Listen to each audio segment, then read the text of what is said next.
الاسم الكامل: سيف الإسلام معمر القذافي. اسم الشهرة: سيف القذافي.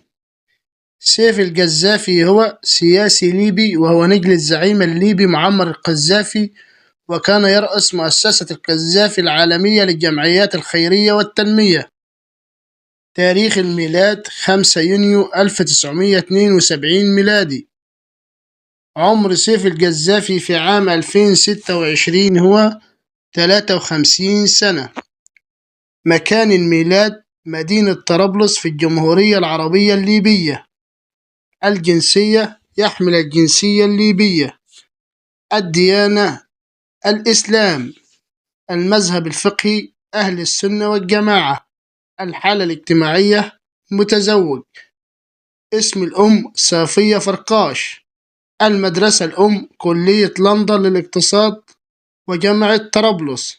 شهادات جامعية: دكتوراه في الفلسفة. المعارك والحروب: ثورة 17 فبراير وتحرير طرابلس والحرب الأهلية الليبية.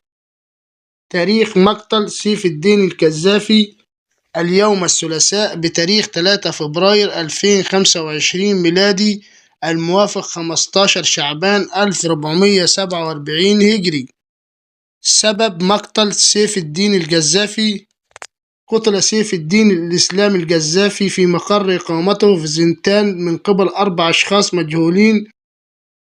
وعملية اغتيال سيف الإسلام القذافي في مقر إقامته في زنتان تمت بعد تعطيل كاميرات المراقبة.